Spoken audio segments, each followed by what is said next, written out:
Bismillahirrahmanirrahim. Winantos agung pakurmatan kunjuk datang sanggianing para tamu.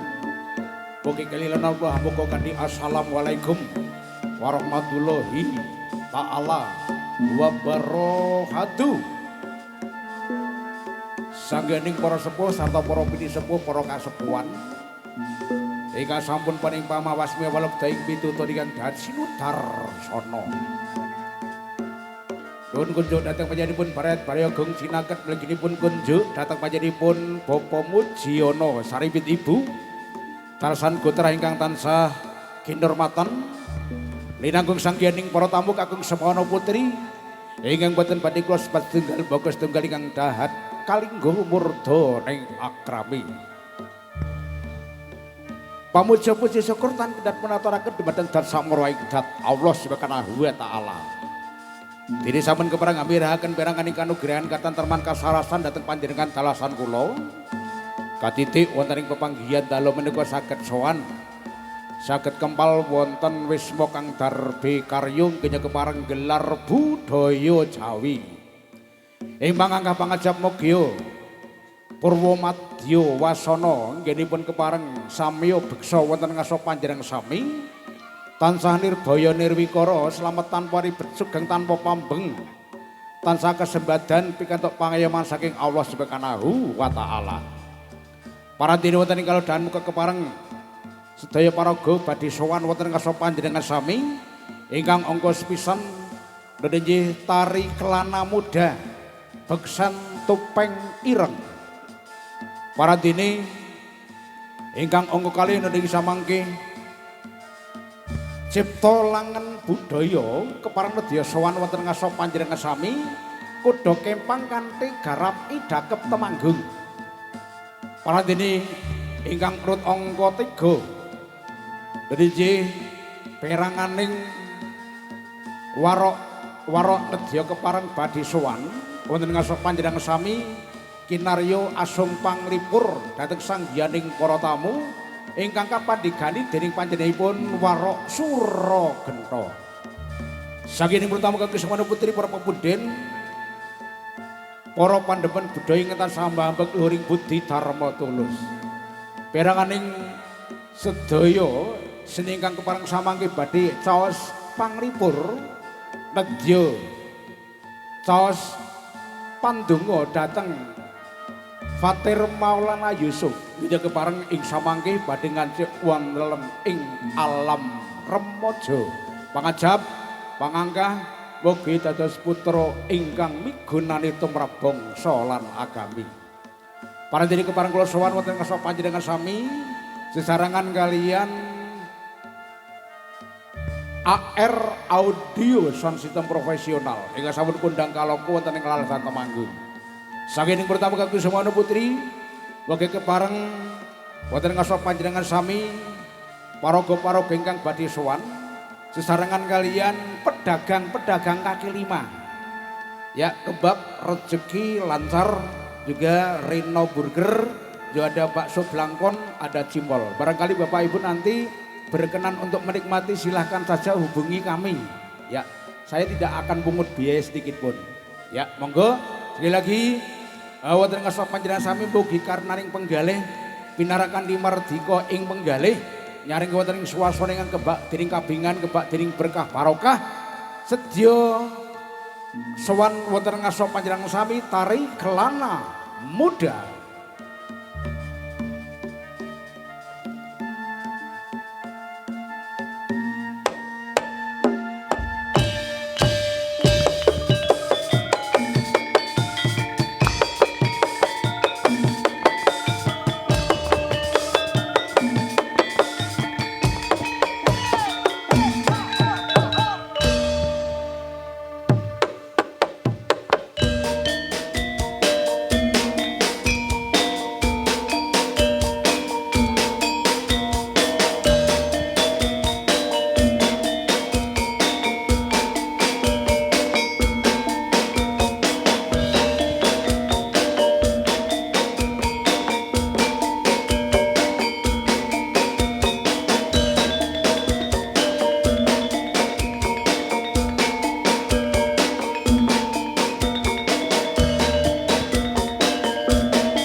Aku wis kondo cium marake jiwoko. Aku wis matur ben seneng omongan lantur. Wis tak aturi yen vodka marake lali. Macut punjober sampean kadine kendir. Ora kagak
Atur para kanca atur pambagya lumateng para rawuh sedaya matur nuwun saged ing rawuh ya wonten ing keramaian punika Gusti Allah ingkang Maha Kuwasa kersa paring widodara.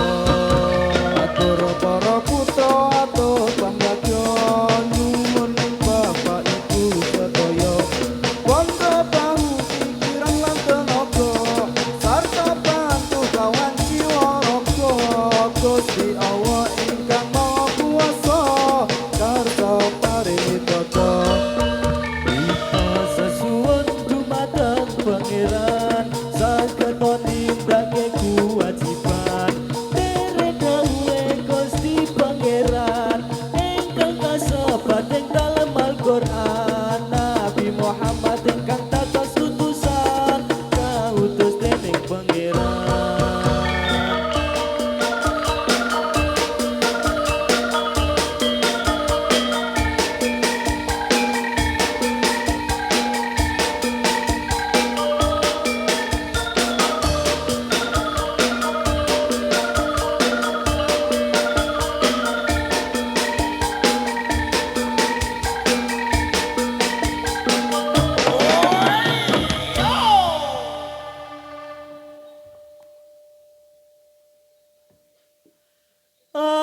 Angenku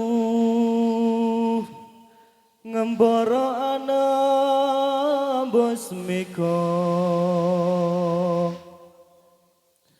ngitung lintang sesulo padang rembulan tak goleki ana ngendi si pancerina tak titipi kidung tegetek ing jantung. lelungitan lunglungan kang rerambatan amu soro angranggep jiwanggo tak kirimi layang kita tak samper ke angin sumilen ora kroso seliramu tansah tak pikir anganku ngambara ana besmiko hitung lintang sesulo padang rembulan tak goleki ana nganti si pancerina tak titipi hitung tak tetap esako dan lunglungan kang rerambatan amu soro angranggep jiwanggo tak kirimi layang kita tak sampai angin sumilen ora kroso liramu tansah tak pikir Rina wangi wayangmu beco hatiku Singa tirta saumpama kapan kaya aku bisa ngegem lintang engko indah rembulan aku samar kuatir langut tak cabang sekar mekar ing ora kang jengkar ngelakan tanpa umpama tunggu tumetes sing terto Kenala silum kalung ketika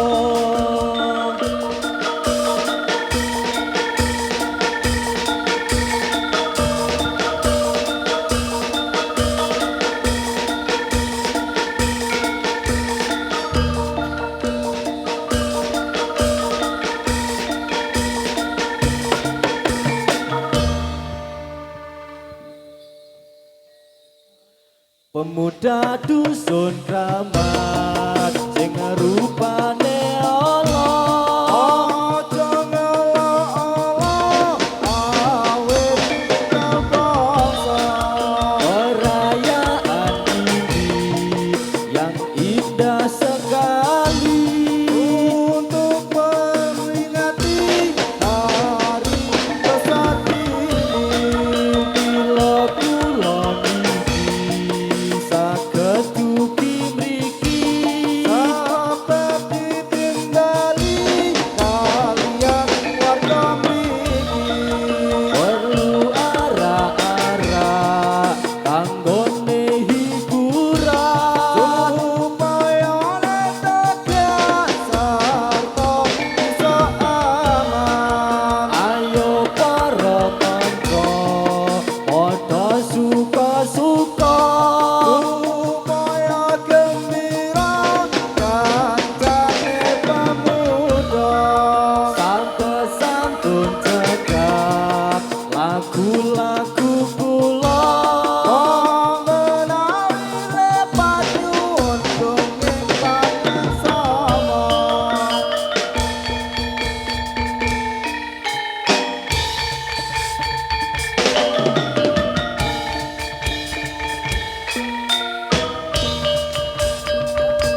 Mendung-mendung udan barat tanpa payung, tekad aku nuruti hati sing bingung. Kaya ngene rasane wong lagi uyung, menyang ngendi kon ku arep njaluk tulung.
Ayo prakanca padha olahraga supaya badane rasa sinambi maca erang-erang kaula ingkang miturut agama.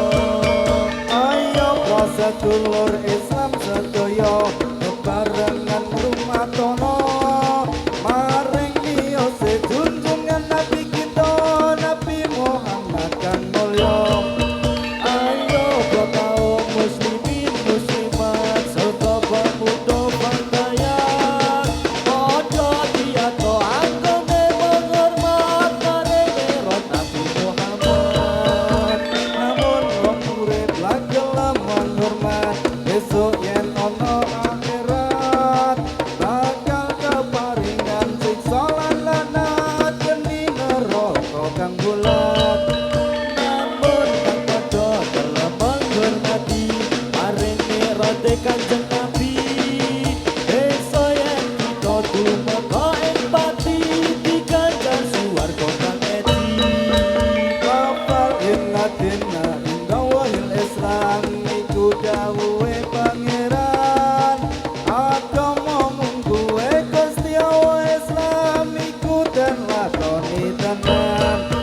Bila sedulur muslimin muslimat netep ana ing kewajiban ayat kang rusak ana ing dalam Quran marang dawuhe pangeran. Bila sedulur kang samya mriksa mugi enggalan tindakno agama Islam kang luwih utama iku dadi kewajibannya.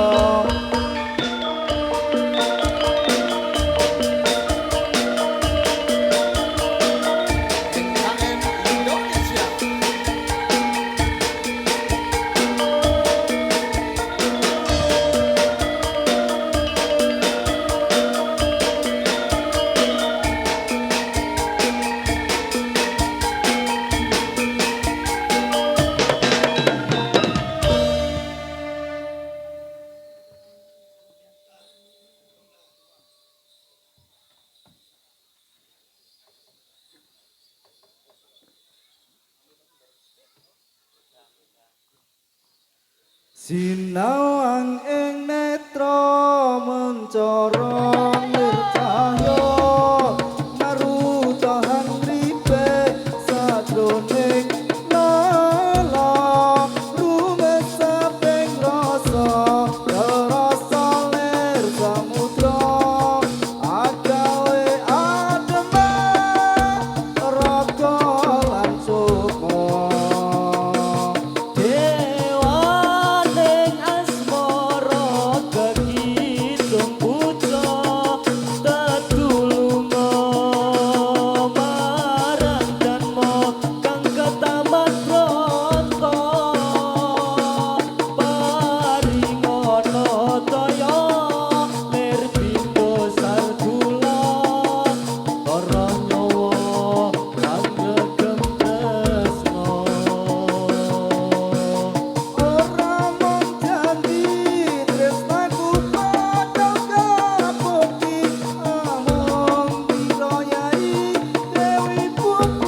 Indonesia.